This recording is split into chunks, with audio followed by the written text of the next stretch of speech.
Hey there, just wanted to talk to you guys about Jesus Revolution.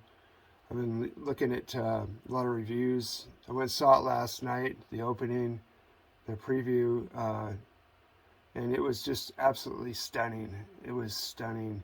Uh, this is the one thing I didn't hear many people talk about was this divine appointment that Chuck Smith said he wanted to meet a hippie just to his daughter, and she happened to be driving down the street and ran into this hippie and gave him a ride and took him over to meet her dad, Chuck Smith.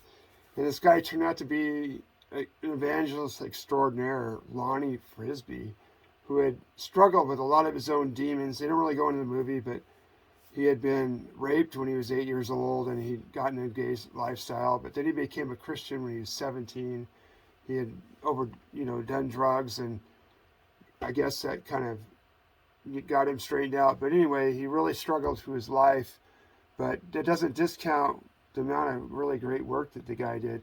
But anyway, I just wanted to play this scene where Lonnie meets Chuck Smith and tries to win him over.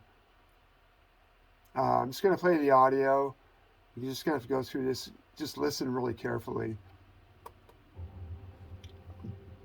Jeanette tells me you're a pastor. Yes. Currently. I know we must seem pretty strange. But if you look a little deeper, if you look with love, you'll see a bunch of kids that are searching for all the right things, just in all the wrong places. So to answer your question, how do I describe my people? They're sheep without a shepherd, chasing hard after lies. And the trouble is, your people reject them. So I ask you, Pastor, how can they believe in the one of whom they have not heard?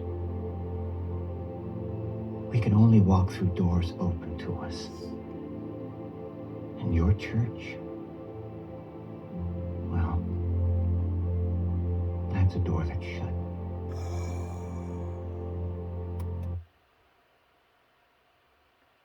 It's just you're done, the door is shut in your church. But it just kind of resonated with just everyone as individuals. Like what people do you reject that you shouldn't be inviting into your life, and to church or whatever. Maybe, some other thing that you do, but this is about the gospel. And it was just really beautiful. I saw that scene. I got to go see this movie. That's heavy. This is a lot of things on a lot of different levels. But anyway, I'm going to play. Kelsey Grammer was talking on Kelly and Ryan. This guy's won what has he won? Emmys and Tony Awards. He's a player, just spectacular actor. Here's what he has to say. It's a nice movie. Yeah, it looks beautiful. I mean, you're tearing up. I see you getting emotional. What are you feeling? Can I play doctor? Yes, of course. I love this movie. I really love it. When we first saw the first cut, sat down in our home and Kate started to say, "Oh my God, it's the best thing I've ever done." She started crying. But yeah, Kelsey. He's a man looking for his own faith and finds it as well. A man whose church is empty and he can't get traction, and he's starting to think he's going to be fired from his job as a pastor. And this hippie comes into his life, and he finds new purpose, and started a movement that is still going. So It's extraordinary. Story. Yeah, it's a true story. Chuck Smith is the guy played. He died in 2014, I think. But the number of people who came up and said, "Oh, you're playing Chuck Smith? Oh, I listen to him all the time." Or and I say, he married us. Or I was baptized by Chuck Smith. You can see this light in their eyes. And That's a scene. It's easy. Yeah. No, you have to go see it. There was not a dry eye in the place. The way it was crafted together, and they kind of brought it around. It was amazing. They had 3 different heroes. There was Chuck Smith, there was this Lonnie Frisbee, and then there was also Greg Laurie, who was this young 18-year-old evangelist kid, and they just brought it around so well, and they gave so many great lines to Chuck Smith's wife. He was feeling really down, and she says to him, God can use failures for good. Like he can rise above your failure, and to that effect. And then his daughter was really getting cynical with him, and she says, I was about ready to give up, but the way you did things, you just you went where no other church would dare to go. And she said, I was almost done with this, and you went and did what no one else would dare. I should have taken more notes. The one thing is, I know that Lonnie was more of a evangelist. He's probably an ENFP on the Myers-Briggs, more perceiving, where Pastor Chuck was more of an ENFJ, which is a judge, or like he likes things methodical and in order.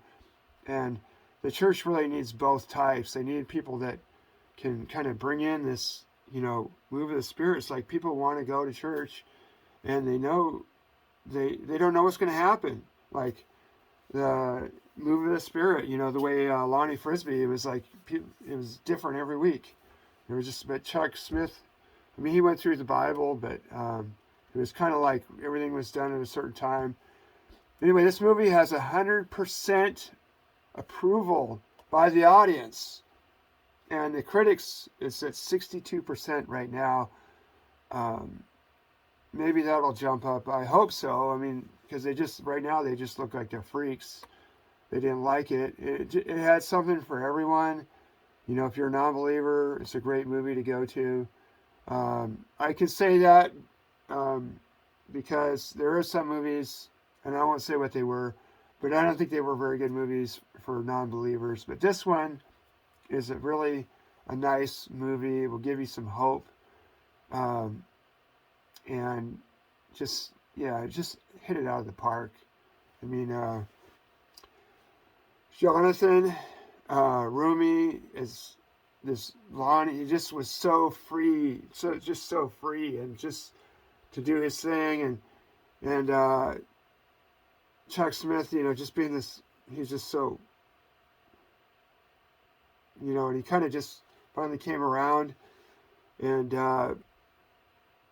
the way he did it without overacting, he just did it just right. And anyway, it was beautiful. It was absolutely beautiful. Like I said, no one left the theater.